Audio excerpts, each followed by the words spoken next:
Good morning dear students. बच्चों, हम लोग अब सेट्स चैप्टर में आगे बढ़ते हुए हमने आपको union of two sets, intersection of two sets और बच्चों उसके बाद है डिसजॉइंट सेट्स चैप्टर है। सेट्स फर्स्ट चैप्टर है आपकी बुक में और उसके बाद उसमें है डिसजॉइंट सेट। डिसजॉइंट सेट नाम ही काफ़ी है। If A and B are two sets are set to be disjoint if A intersection B is equal to five, उनका इंटरसेक्शन यानी उनका कोई भी कॉमन पोर्शन नहीं है यानी फाइव है। अगर आप ये बना देते हैं एक यूनिवर्सल सेट, ये रेक्टेंगल, ये बनाने के बाद एक ए सेट बना दें और एक इसके दूर बना दें, इसके दूर, और ये इनका कोई भी कॉमन पोर्शन बच्चों नहीं आए तो इसे कहते हैं डिसजॉइंट सेट। यहां तो नाम ही काफ़ी है। और इसके बाद आपकी बुक में जो भी है उसके अलग मैं ये बता रहा हूं डिफरेंस ऑफ सेट्स। ये तो कोई खास नहीं था। Difference of sets,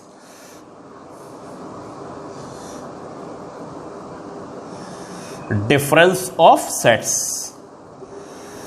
difference of sets में बच्चों ये है कि if A and B are two sets, A और बी कोई दो सेट्स हैं तो उनका डिफरेंस कैसे निकलेगा कि उनके डिफरेंस ए और बी सेट के डिनोट करे जाएंगे ए माइनस बी।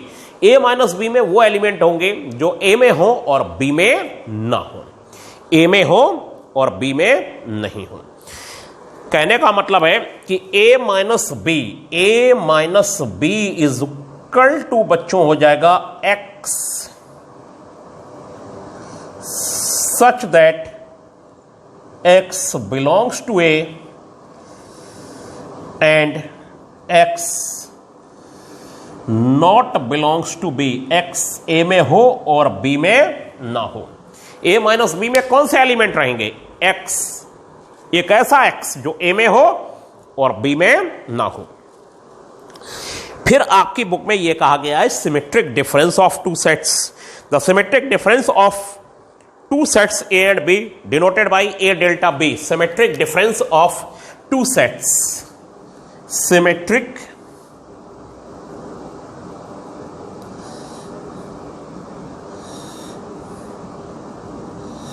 difference of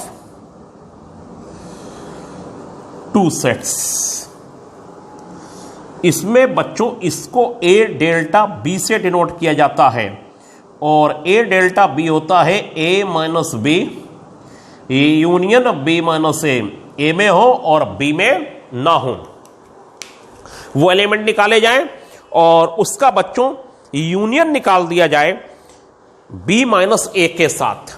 अब मैं एक एग्जाम्पल दे देता हूं आपको, यहां दोनों के ही एग्जाम्पल। जैसे ए सेट है बच्चों, ए सेट है 1 2 3 4 और बी सेट है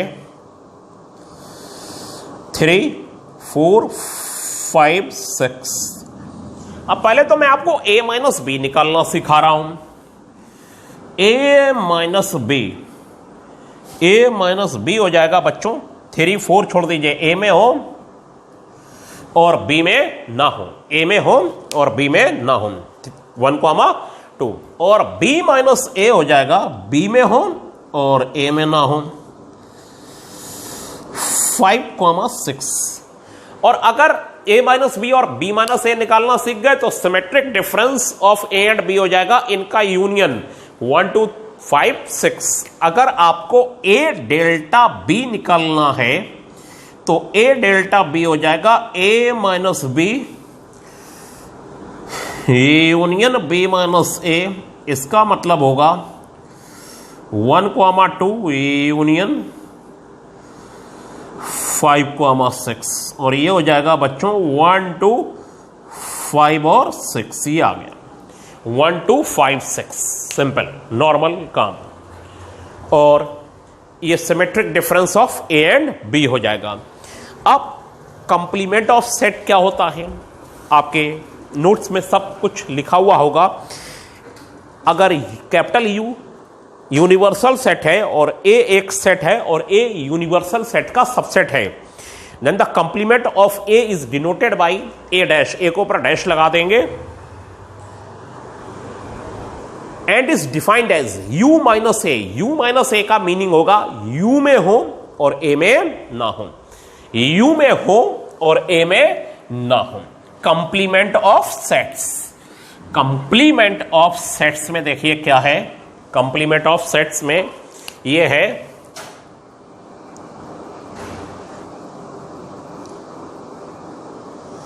complement of sets. Complement of sets होता है बच्चों यू यूनिवर्सल सेट और माइनस ए, और ये ए डैश कहलाता है, यानी कि अगर यू ये दे रखा है 1 2 3 4 5 6 और ए ये दे रखा है आपका 1 2 5 6, तो complement denoted by A dash या फिर दिस ए कंप्लीमेंट, और ये हो जाएगा यू में हो और ए में ना हो, यू में हो और ए में ना हो, यू में हो बच्चों और ए में ना हो। जरा देखिए यू में हो और ए में ना हो क्या हो जाएगा, यू में हो और ए में ना हो 1 2 5 6 यानी कि 3, 4 यू में होना चाहिए और ए में नहीं होना चाहिए, यह कंप्लीमेंट ऑफ एनी सेट हो जाएगा। अब मैं इस पर बेस्ड आपको क्वेश्चन बताऊंगा, आपके पास नोट्स तो आ ही चुके होंगे बच्चों और डरने की कोई जरूरत नहीं है। और एग्जाम्पल अब देखिए बच्चों ध्यान से, बच्चों अब हम लोग एग्जाम्पल करते हुए, एग्जाम्पल में बच्चों ये कहा गया है पेज 18 पर एग्जाम्पल नंबर 3, और ये कहा गया है कि ए एक सेट है x such that x is A positive integer. x कैसा इंटीजर है बच्चों, पॉजिटिव इंटीजर है, x पॉजिटिव इंटीजर है, तो a इज इक्वल टू हो जाएगा 1 2 3 4 5 6 7 ये हो गया, और b नेगेटिव इंटीजर है, ये इधर एंड सोन चलेगा और ये हो जाएगा -3 -2 -1। और फिर इन्होंने ये कहा है कि इसमें आपको निकालना है कि एग्जाम्पल 3 में A union B, A union B का मतलब होता है कि जो ए में भी हो और बी में भी हो, तो ए यूनियन बी हम लोग फाइंड कर लेते हैं, ए यूनियन बी फाइंड कर लीजिए, ए यूनियन बी फाइंड कर लेते हैं। अब ये हो जाएगा -3 -2 -1 फिर 1 2 3 एंड सो ऑन। बस जीरो नहीं होगा, क्योंकि जीरो ना तो पॉजिटिव इंटीजर होता है ना जीरो निगेटिव इंटीजर होता है, और जब ऐसे दोनों ही नहीं होता तो फिर जीरो इसमें नहीं आएगा। तो इसको लिख सकते हैं ए यूनियन बी को x such that x is a integer, लेकिन integer and x is not equal to 0, x 0 नहीं है, ये हो जाएगा। जीरो को छोड़ के सारे इंटीजर हैं यूनियन बी में, ठीक है। अब आप लोग एक एग्जाम्पल देखिए, एग्जाम्पल नंबर 7। इन्होंने कहा है ए सेट है x such that x is equal to 3n, x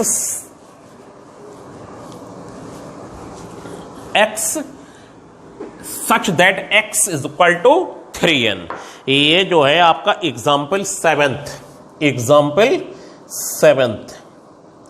ए एक सेट है, और कैसा सेट है, x such that x is equal to 3n, और n belongs to integer, n belongs to integer, ये हो गया। और n बिलोंग्स टू इंटीजर का मतलब है x is equal to 3n का x 3 का मल्टीपल है, और फिर कहा x such that x is equal to 4n, n belongs to integer, then intersection भी निकालना है। ये हो जाएगा आपका n की वैल्यू 1 लगा दीजिए तो 3 6 3 3 जा 9 3 4 जा 12 5 3 जा 15 6 3 जा 18 एंड सो ऑन। और फिर b की value b x such that x is equal to 4n, n belongs to integer। और n belongs to integer में ये हो जाएगा कि 4, n की वैल्यू 2, 8, 12, 16 एंड सो। अब इसमें कॉमन पोर्शन क्या होगा? कॉमन पोर्शन पहला 12 आ जाएगा, 12 के बाद इसमें 18 के बाद मुझे लगता है ये 21 आएगा, फिर 24 और इसमें 6, 16 और 20 और 24 एंड सो ऑन। तो 2 तो कम से कम होने चाहिए। ए इंटरसेक्शन बी निकालें तब A intersection B, now A intersection B, और ये हो गया आपका 12 और 24, यानी कि ये हो गया x such that x is equal to 12n, n belongs to integer. ये आ गया, ये 12n हो जाएगा जहां n बच्चों इंटीजर में है। अब इसके बाद एक क्वेश्चन मैं आपको बता रहा हूं, example number 10th। Example number 10th आप अपने बोर्ड पर देखिए कि एग्जाम्पल नंबर 10th में क्या कहा गया है और वो क्या कहना चाह रहे हैं।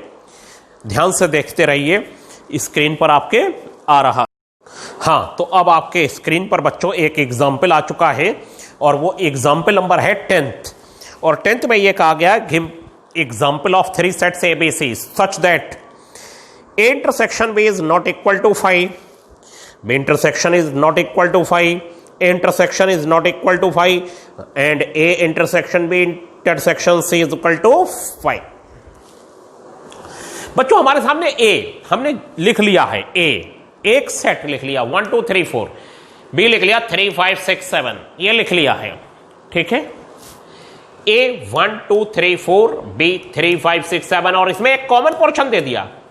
और अब देखिए A इंटरसेक्शन B जो है वो आ जाएगा, ये आ जाएगा 3 A इंटरसेक्शन B, फिर B इंटरसेक्शन C क्या आ जाएगा, B इंटरसेक्शन C ये 5 आ जाएगा,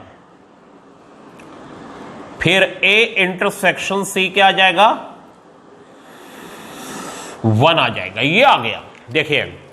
और हमने देखिए A और B में एक कॉमन पोर्शन दिया, B और C में एक कॉमन पोर्शन दिया, और जानबूझ के A और C में एक कॉमन पोर्शन दिया, लेकिन A और C में वो कॉमन पोर्शन दिया है जो B में नहीं है। तभी क्या होगा कि आप देखिए ये 5 नहीं है, is not equal to 5, is not equal to 5, is not equal to 5, is not equal to 5, is not equal to 5, ये सब 5 के इक्वल नहीं है। अब क्या होगा कि हम आपको जो बता रहे हैं उसे ध्यान से सुनिए। A intersection B intersection C निकालेंगे। अब इसे हम A intersection B intersection C, ये देखिए ये हो गया 1 2 3 4, और इंटरसेक्शन ये हो गया C 5 1 9 10,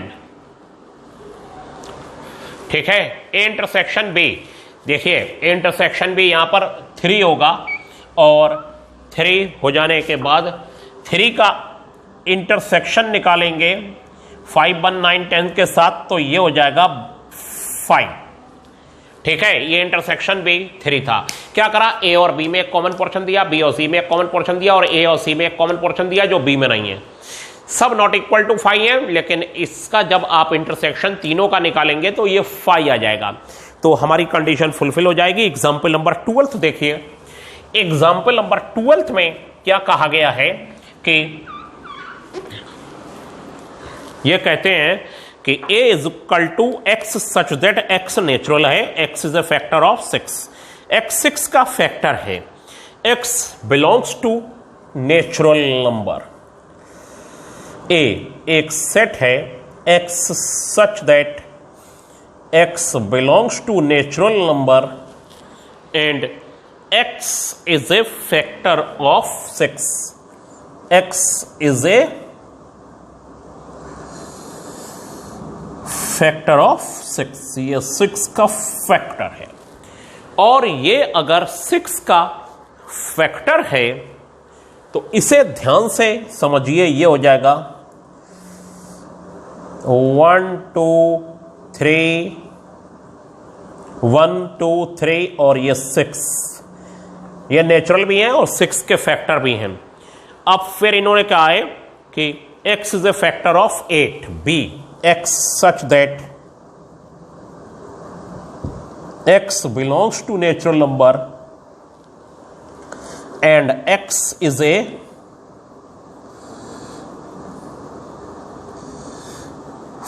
फैक्टर ऑफ 8। ये x 8 का फैक्टर है, 1 2 4 8, 1 2 4 8, ये हो गया। अब इन्होंने आपसे जो भी निकलवाया A union B, A union B क्या हो जाएगा 1 2 3 4 6 8, A यूनियन B में सारे एलिमेंट आ जाएंगे। फिर इन्होंने मान लीजिए थर्ड पार्ट में A माइनस बी निकलवाया है, तो A माइनस बी कितना हो जाएगा, नाउ A माइनस बी,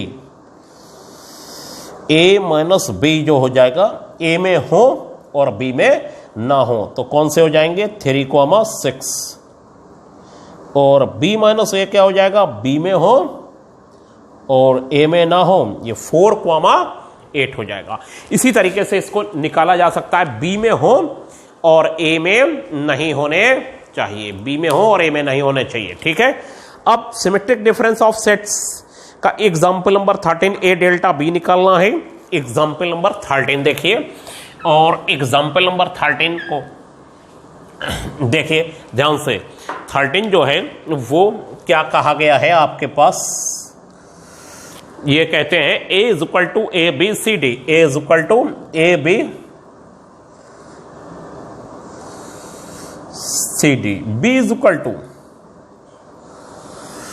ये B इज इक्वल टू कहा गया है B D F ji.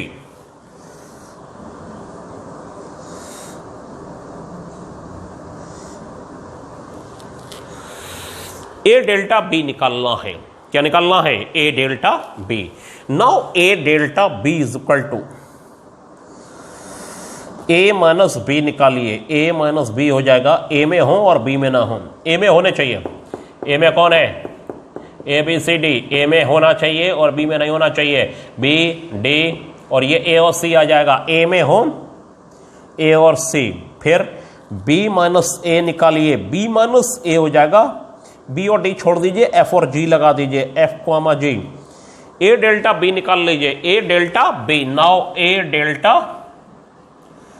B, A delta B हो जाएगा A minus B union B minus A, और ए माइनस बी हो जाएगा बी डी एफ जी और union B minus A F comma G, sorry ये ए कॉमा सी है, ये A comma C हो गया, ये ए कॉमा सी हो गया, union B minus A F comma G हो गया, ये हो गया ए सी एफ जी हो गया, ये आ गया, ठीक है।